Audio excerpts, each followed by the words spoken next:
Students, क्या हाल है? उम्मीद करता हूँ आप सब खैरियत से होंगे। तो आज का जो हमारा टॉपिक है वो है इंट्रोडक्शन टू सीपीएम के क्रिटिकल पार्ट मेथड क्या है। ये टॉपिक आपको मैं पहले भी पढ़ा चुका हूँ, इसकी वीडियो रिकॉर्डिंग मेरे पास चैनल पे अपडेटेड है, लेकिन इसको फिर मैं एक और एग्जांपल के साथ देकर आया हूँ ताकि आपके लिए मजीद इजी किया जा सके इस चीज़ को। ठीक है, तो आमतौर पर मेरे पास मैंने इससे पहले भी दो लेक्चर जो हैं वो डिलीवर किए हुए हैं और बहुत डिटेल के अंदर मैंने टर्मिनोलॉजीज को बताया, लेकिन यहाँ पे फिर से एक रिव्यू देना चाह रहा हूँ ताकि आपको इसकी क्लैरिटी हो सके मजीद।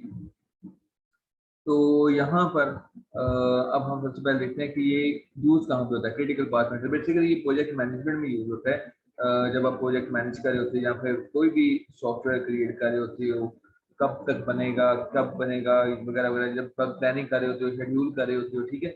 तो मैनेजर जो है उनको प्लानिंग भी करनी पड़ती है, आमतौर पे शेड्यूल भी करना पड़ता है, मॉनिटरिंग भी करनी पड़ती है, कंट्रोलिंग करनी पड़ती है बड़े प्रोजेक्ट्स को जो कि 100 ईयर्स भी देते हैं या फिर आमतौर पर नॉर्मली जो चल रहे होते हैं।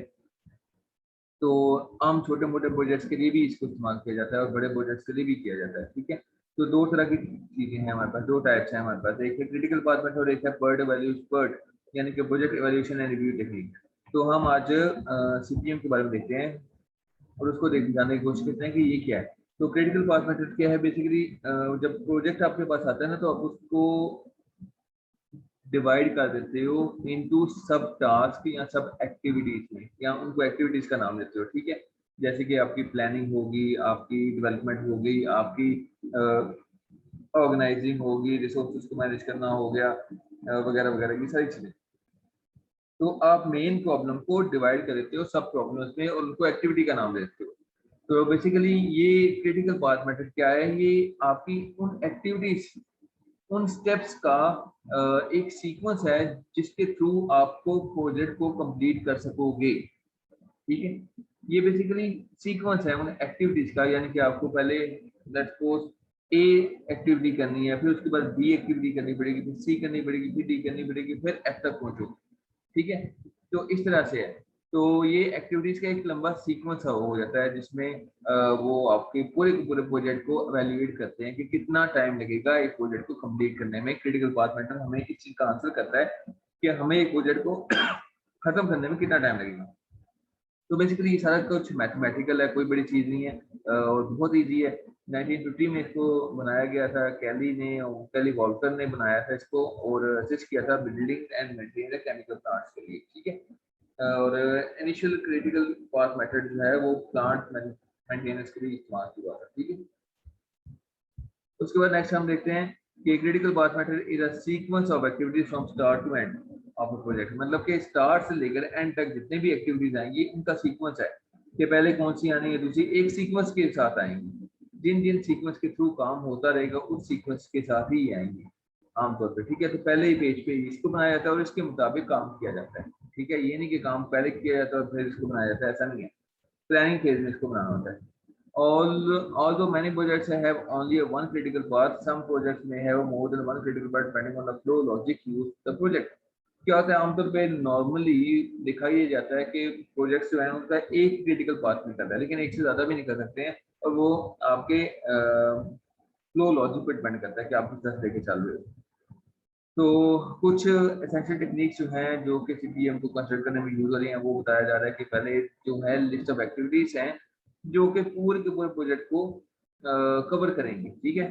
कि वो बेसिकली वर्क ब्रेकडाउन स्ट्रक्चर है। वर्क ब्रेकडाउन स्ट्रक्चर क्या होता है कि आपने फर्स्ट करें सबसे पहले आप फर्स्ट करें एक टूर प्लान करते हो। टूर प्लान करने के लिए पहले आपको प्लानिंग करनी पड़ती है, उसके बाद आपको रिसोर्सेज को मैनेज करना पड़ता है, फिर कलेक्शन फाइनेंशियल चीजें की चाहिए होती हैं, फिर उसके बाद आप रिसोर्सेज को अरेंज करते हो, अपने कपड़े जूते वगैरह लेते हो, उसके बाद उस एनवायरनमेंट के कपड़े जूते लेते हो, फिर उसके बाद आप ट्रैवलिंग का कुछ सोचते हो, फिर यहाँ से निकलते हो। यानी कि सारे क्या है, आपके उस काम के ब्रेकडाउन स्ट्रक्चर है, आप उसको छोटे छोटे कामों में डिवाइड करके वो करते हो एक एक करके, ठीक है। और हर काम को करने के लिए एक टाइम रिक्वायर्ड होता है, ठीक है। एक टाइम के अंदर आप काम करते हो। फर्स्ट करें आपने शॉपिंग करनी है तो शॉपिंग के लिए आप एक दिन रख लेते हो या कुछ घंटे रख लेते हो, इट्स अप टू यू कि आप कितनी देर में कर सकते हो उस काम को। तो इस तरह से हर एक्टिविटी को परफॉर्म करने के लिए एक टाइम ड्यूरेशन भी होता है। और फिर डिपेंडेंसीज होती हैं कि मतलब कि दो लोग मीन्स कि आप कहते हो कि मैं और मेरा फ्रेंड जो है वो दोनों मिलके एक टूर पे जाएंगे तो डिपेंडेंट है आप एक दूसरे पे। अगर आपका फ्रेंड नहीं जाता तो आप भी नहीं जा पाओगे, ठीक है। तो जब तक आप दोनों ने नहीं जाना तो आप एक बस को नहीं पकड़ सकते, यानी कि जिस बस को आपने फर्स्ट में लोकल ट्रांसपोर्ट में आपने जाना है तो आप क्या करते हो, आपने आप और आपके दोस्त दोनों ने मिलकर बस पे जाना है। तो क्या होगा कि लेट्स सपोज अगर तो आप पहुंच गए हो बस स्टेशन पर और बस आ गई है, तो क्या बस पकड़ लोगे? आपका दोस्त नहीं आया तो जाहिर बात है आप उस पर डिपेंडेंट हो, आप दोनों इकट्ठे जाना है, तो फिर आप दोनों को इकट्ठा जाना है तो इकट्ठी बस पकड़नी पड़ेगी। तो यू आर डिपेंडेंट। इस तरह से कुछ एक्टिविटीज होती हैं प्रोजेक्ट के अंदर, वो भी डिपेंडेंट होती हैं कि जब तक एक कंप्लीट नहीं होती दूसरी स्टार्ट नहीं हो सकती। या फिर जब दोनों एक्टिविटीज जो कि डिपेंडेंट है किसी तीसरी एक्टिविटी पे, तो जब तक दोनों जो है वो कंप्लीट नहीं होंगी तो तीसरी एक्टिविटी स्टार्ट नहीं हो सकती। इस तरह से होगा, ठीक है। कुछ टर्मिनोलॉजीज हैं, इसको मैंने पहले काफी डिटेल में डिस्कस किया हुआ है, हम इसकी वर्किंग सिनेरियो की तरफ आते हैं। तो फॉरवर्ड पास होता है इसके अंदर। फॉरवर्ड पास में क्या होता है कि भाई early start and early finish time क्या है कि दो तरह के, चार तरह के टाइम होते हैं यहाँ पे अभी फिलहाल डिस्कस कर रहे हैं दो टाइम। अर्ली स्टार्ट यानी कि आपका जो प्रोजेक्ट है मिनिमम टाइम पे कब स्टार्ट होगा और मिनिमम टाइम पे कब फिनिश होगा। मीन्स कि वो जो प्रोजेक्ट नहीं एक्टिविटी है, सॉरी जो एक्टिविटी है, फर्ज करें आप कहते हैं कि भाई एक एक्टिविटी जो है मेरी 5वें दिन स्टार्ट हो रही है, तो उसका अर्ली स्टार्ट टाइम क्या होगा, वो 5वां दिन होगा और 3 दिन में उसने कंप्लीट होगा। तो अर्लीस्ट फिनिश टाइम क्या होगा, 5 + 3 8, ठीक है। यानी कि 3 दिन जो है वो ऐड कर लेंगे हम इसके अंदर, जो एक्टिविटी का अपना टाइम है, ठीक है। 5वें दिन वो स्टार्ट हो रही है और 3 दिन उसके अपने हैं। तो वो 3 दिन में अगर ठीक तरह से हो जाती है खत्म, तो वो हम क्या करेंगे, जो पहले वाला टाइम आ रहा है और जो अभी का टाइम आएगा हम उसको ऐड अप कर लेंगे, ठीक है। और इसी तरह से हम सारी एक्टिविटीज के साथ करते रहेंगे, जो उसका अपना टाइम होगा वो और जो उसका स्टार्ट टाइम होगा वो, यानी स्टार्ट किस टाइम पे हो रही है और अपना टाइम उसका कितना लगेगा, दोनों को प्लस कर लेंगे तो अर्लीस्ट फिनिश टाइम निकल आएगा हमारे पास, ठीक है। तो हम ये इस तरह से कैलकुलेट करेंगे हर एक्टिविटी के लिए और मैक्सिमम कंसिडर करेंगे, ठीक है। फर्स्ट करें दो जगह पे कहीं पे आ गया है ज्यादा तो वहां पे हम मैक्सिमम कंसिडर करते हैं। फॉरवर्ड पास में क्या होता है, latest start and latest finish, यानी कि सबसे लेटेस्ट जो है वो कब स्टार्ट होगा और इस तरह से लेटेस्ट कब फिनिश होगा, ठीक है। यानी कि सबसे एंड पर क्या स्टार्ट होगा और सबसे एंड पर वो खत्म किस टाइम पे होगा, लेटेस्ट फिनिश टाइम जो है वो आखिरी में क्या होगा। और ये बैकवर्ड पास में होता है, यानी कि पहले हम स्टार्ट से फिनिश की तरफ जाते हैं तो वो फॉरवर्ड पास कहलाता है, और जब फिनिश प्रोजेक्ट से स्टार्ट की तरफ आते हैं तो वो बैकवर्ड पास कहलाता है या बैकवर्ड कहलाता है, ठीक है। इसमें हम मिनिमम सेट करते हैं। फ्लोट क्या है, float activity for the activity is the difference between earliest and latest start time और earliest and latest finish time, यानी कि ये डिफरेंस है, माइनस कर लेते हैं। हम क्या करते हैं, अर्लीस्ट स्टार्ट टाइम को लेटेस्ट स्टार्ट टाइम से माइनस कर लेते हैं या अर्लीस्ट फिनिश टाइम को लेटेस्ट फिनिश टाइम से माइनस कर लेते हैं, तो हमारे पास वो स्लैक निकल आता है या फ्लोट निकल आता है, ठीक है। अब इसके अलावा पहले स्टेप में हम क्या करते हैं, पहले स्टेप में ये होता है कि मैं एक एग्जांपल के थ्रू समझाऊंगा अभी थोड़ी देर में आपको। तो make a forward path through the network as a follow for each activity I starting at the node. अच्छा, अर्लीस्ट स्टार्ट टाइम के बारे में पहले बात करते हैं। अर्लीस्ट स्टार्ट टाइम क्या है, ये क्या है कि maximum of earliest start time of all activities immediately proceeding the activity I. इस चीज को ना मैं आपको एक एग्जांपल के थ्रू समझाता हूँ, ठीक है।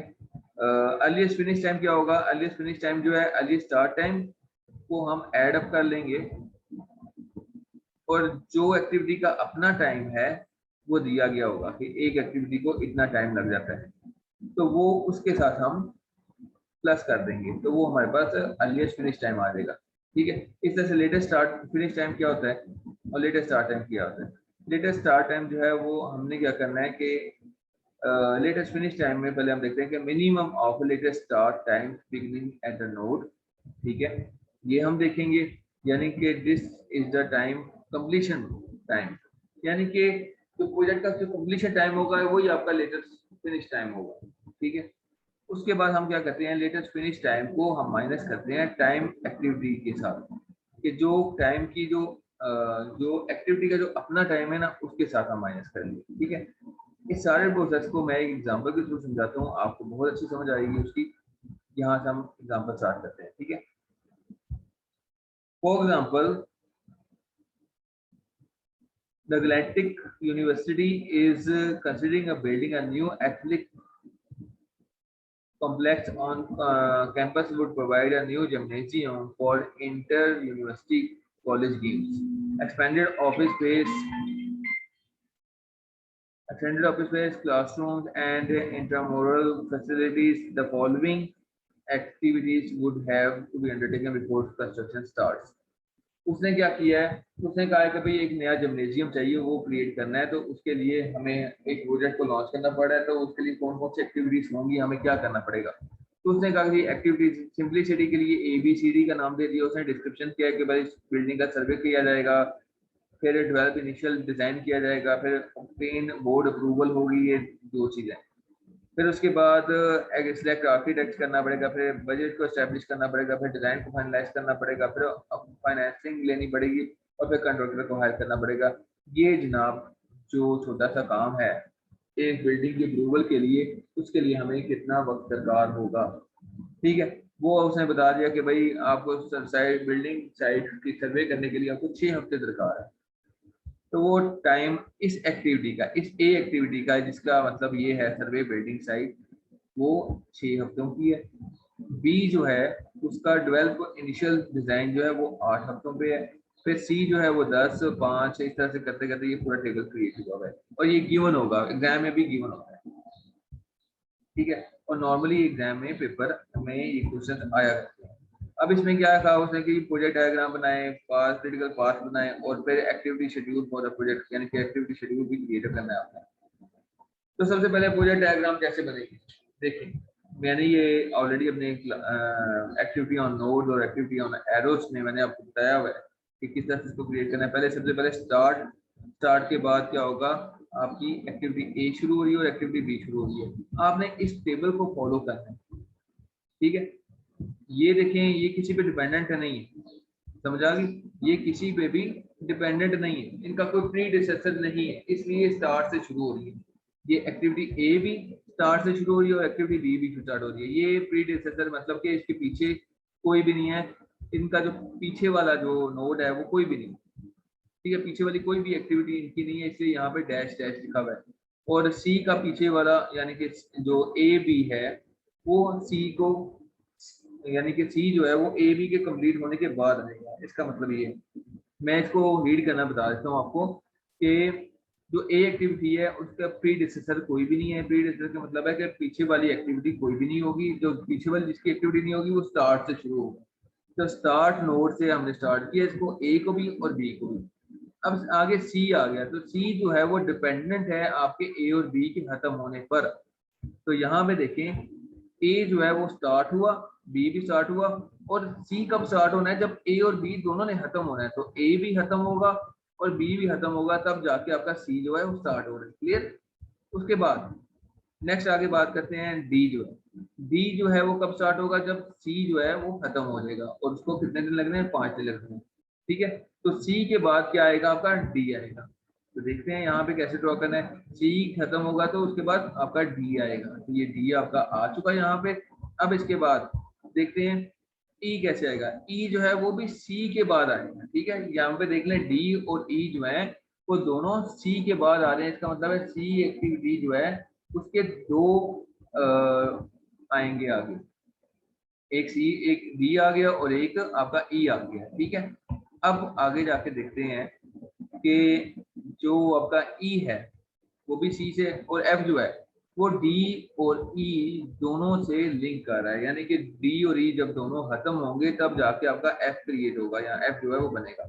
तो इसको कैसे करेंगे, डी और ई जो है वो खत्म होंगे तो जाके आपका एफ बनेगा, तो ये दोनों खत्म होंगे, यानी कि ये भी खत्म हुआ और ये भी खत्म हुआ, तब जाके आपका एफ क्रिएट हुआ, ठीक है। उसके बाद क्या है, ये एफ क्रिएट हुआ और जी जो है उसने कहा जी भाई जी कब आएगा, वो ई के फौरन बाद आ जाएगा, और एच जो है वो एफ और जी के बाद आएगा, ठीक है। अब ये देखें जी जो है वो उसने कहा था ई के बाद आएगा, और ठीक है, और उसके बाद मैं दोबारा देख लूँ, जी जो है वो ई के बाद आएगा और एज जो है वो एफ और जी के बाद आएगा। तो एज को देखते हैं, एज कहाँ पे आ रहा है, वो एफ और जी दोनों के बाद आ रहा है। जी जो है उसने ई के बाद बोला था, और ये जो है एज जो है वो एफ और जी के खत्म होने पे आएगा, और जब ये आ गया तो उसके बाद आपका फिनिश हो जाएगा। ठीक है, अब ये आपकी नेटवर्क डायग्राम बन गई। ठीक है, प्रोजेक्ट नेटवर्क डायग्राम इसको बोलते हैं। ठीक है, एक सीक्वेंस आ गया आपके पास कि भाई आपने एक्टिविटीज को किस तरह से करना है, कौन से फॉर्म में करना है। तो ये सारी फॉर्म्स आ गई कि कौन सा, तो यहाँ से इस डायग्राम से पता चलेगा कि कौन सा किस पे डिपेंडेंट है, किस तरह से डिपेंडेंट नहीं है। ठीक है, अब हम बात करते हैं नेक्स्ट लेवल की, क्रिटिकल पाथ मेथड की, कि वो कैसे काम करना है। अब देखें, ये जो फिगर्स देख रहे हैं आप, 6 है, 8 है, 10 है, ये क्या चीज है? ये सारी वो फिगर्स हैं जो यहाँ पे लिखी हुई हैं, A6, B8, C10, यानी कि ये एक्टिविटीज की ड्यूरेशन है कि ये एक्टिविटीज कितना कितना टाइम लेंगी। ये दिनों में भी हो सकता है, वीक्स में भी हो सकता है, ये डिपेंड करता है कितने में दिया हो। तो हमारी कैलकुलेशन में इतना फर्क नहीं पड़ेगा इस चीज में।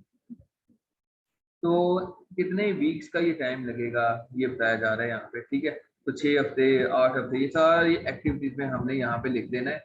ठीक है, और यहाँ पे हमने करना क्या है, पहला जो है वो हमारा एक्टिविटी नेम होगा, दूसरा जो है वो अर्लीस्ट स्टार्ट है, इसको बोलते हैं अर्लीस्ट स्टार्ट, यानी आपकी वो एक्टिविटी जो है वो कब स्टार्ट हो रही है, जो अर्लीस्ट टाइम है उसका स्टार्ट होने का, वो 6 पे स्टार्ट हो रही है, ये 8 दिन लगेंगे इस पर, सॉरी अर्लीस्ट स्टार्टिंग, ये इसकी एक्टिविटी ड्यूरेशन है, सॉरी ये इसकी एक्टिविटी ड्यूरेशन थी, ये 6 है, ये 8 है, ये 10 है, ये हर एक की एक्टिविटी ड्यूरेशन है। अब आगे हम फाइंड आउट करते हैं अर्लीस्ट स्टार्ट और अर्लीस्ट फिनिश को।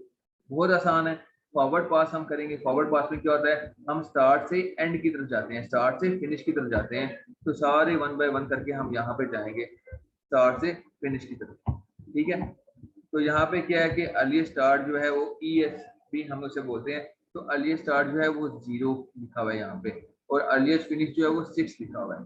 इसका क्या मतलब हुआ, 0 का क्या मतलब है? 0 का मतलब बेटा ये है कि जब ए जो है स्टार्ट हुआ था तो कितना टाइम गुजरा था, कोई भी टाइम नहीं था गुजरा, 0 था, क्योंकि ए से पहले ए जो है वो फर्स्ट एक्टिविटी है, और फर्स्ट एक्टिविटी में आप यहाँ पे देख सकते हो कि फर्स्ट एक्टिविटी में यहाँ पे पीटीएसएस कोई नहीं है, और आपका सिर्फ 6 हफ्तों का टाइम आपको चाहिए इसको करने के लिए, ये काम करने के लिए। लेकिन इससे पहले टाइम क्या है, कुछ भी नहीं, क्योंकि ये फर्स्ट एक्टिविटी है, पहली एक्टिविटी है, इसलिए हम इसको ऐसे नहीं करते।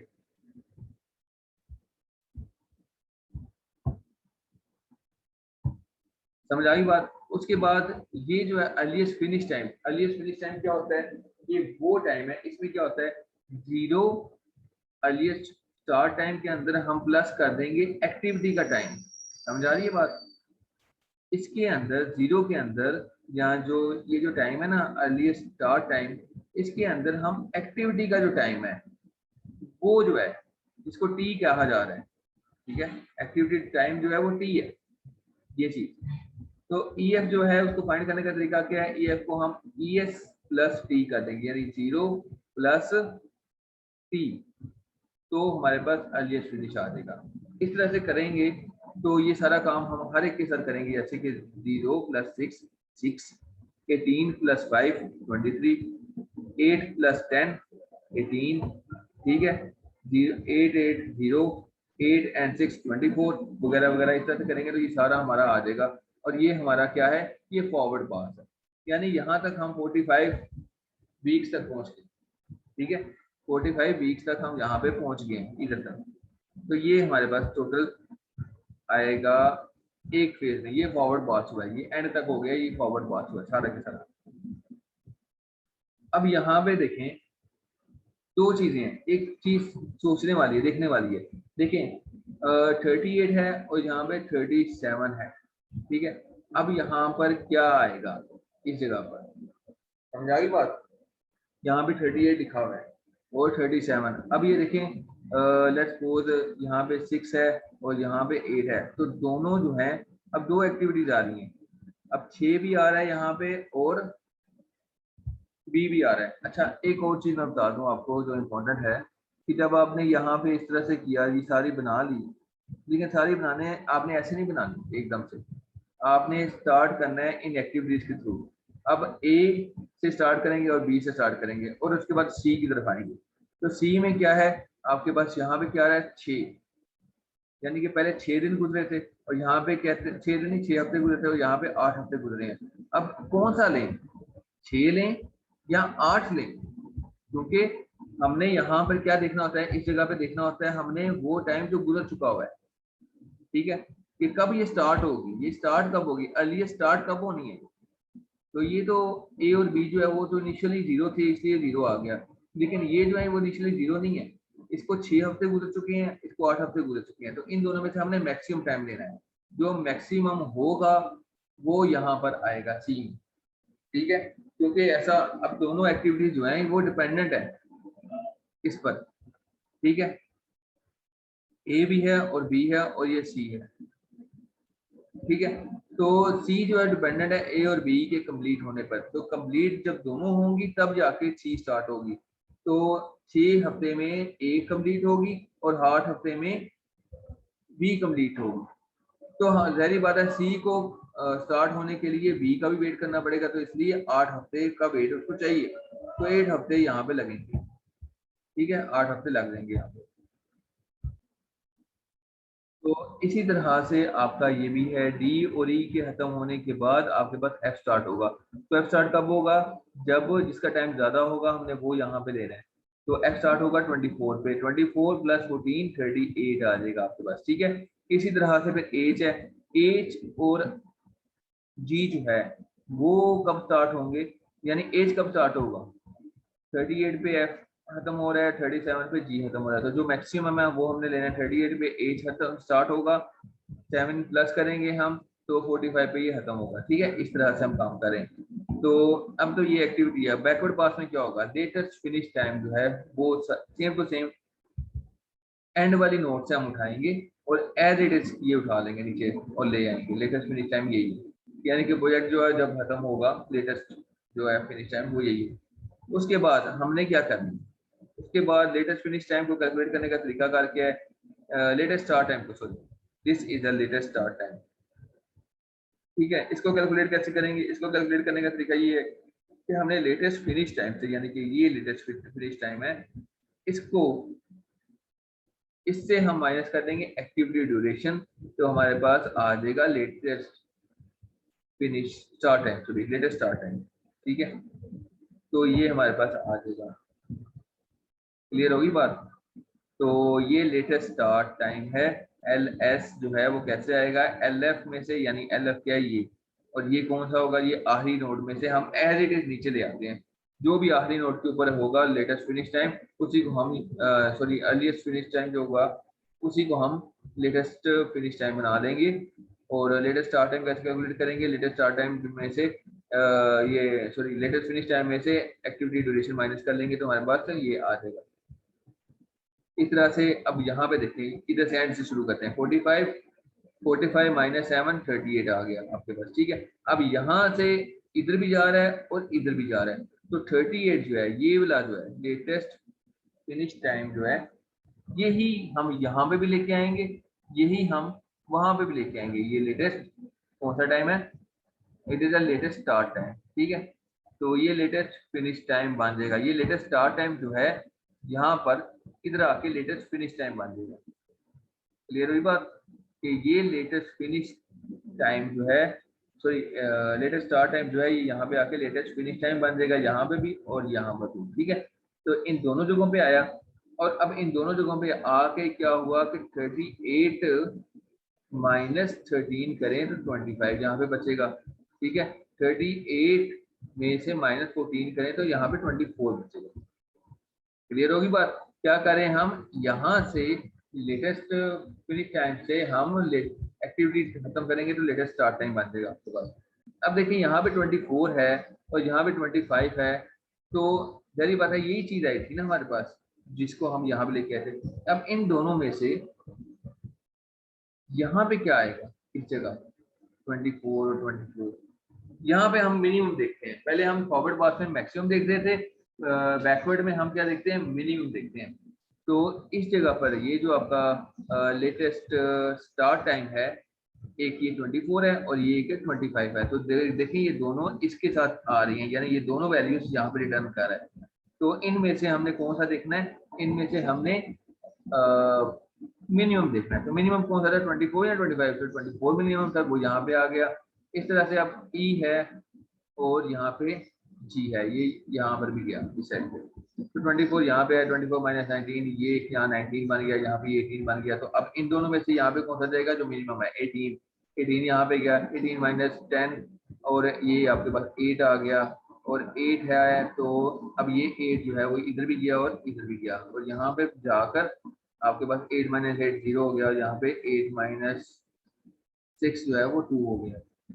ठीक है, तो ये आपकी डायग्राम जो है वो कंप्लीट होगी। अब यहाँ पर आपने देखना है कि भाई जो जो जिनका ये जो टाइम है ना, ये टाइम जो है वो 0 हो रहा है, यानी कि ये सेम हो रहे हैं। ठीक है, ये 8 8 0 0 18 18 और 24 24 38 38, ये जो टाइम है ना आपका, ठीक है, अर्ली स्टार्ट और लेटेस्ट स्टार्ट वाला, ये अगर दोनों सेम है और 0 आ रहा है इनका डिफरेंस, ठीक है, स्लैक टाइम क्या होगा, लेटेस्ट स्टार्ट से अर्लीस्ट स्टार्ट को माइनस करें, या फिर लेटेस्ट फिनिश से अर्लीस्ट फिनिश को माइनस करें, तो आपके पास स्लैक जो है वो 0 आना चाहिए, और जहां जहां 0 आ रहा है वो आपका क्रिटिकल पाथ का हिस्सा बन जाएगा। ठीक है, तो यहाँ पे एक टेबल है, ये सारा टेबल बनाना है आप लोगों ने, पेपर्स में इस तरह से करना होता है। ठीक है, ये टेबल के बगैर मार्क्स नहीं दूंगा। तो यस यस, यहाँ पे कहाँ पे लिखा होगा, जहाँ पे आपका स्लैक टाइम जो है वो 0 हो। ठीक है, और 0 कैसे होना है, लेटेस्ट स्टार्ट से अर्लीस्ट स्टार्ट जो है वो माइनस कर दें, या फिर लेटेस्ट फिनिश से अर्लीस्ट फिनिश जो है वो माइनस कर दें। ठीक है, इधर से माइनस कर दें या इधर से माइनस कर दें, 0 आ जाएगा। अब यहाँ पे देखें, इससे से माइनस करें या इससे से माइनस करें, 0 नहीं आता। इन दोनों को माइनस कर दो एक दूसरे से ऊपर नीचे लाके, तो ये 0 आ जाएगा। ठीक है, और क्रिटिकल पाथ आपका B C E F as बन गया, यानी कि 45 वीक्स में आपका प्रोजेक्ट जो है वो खत्म हो रहा है इस तरह से।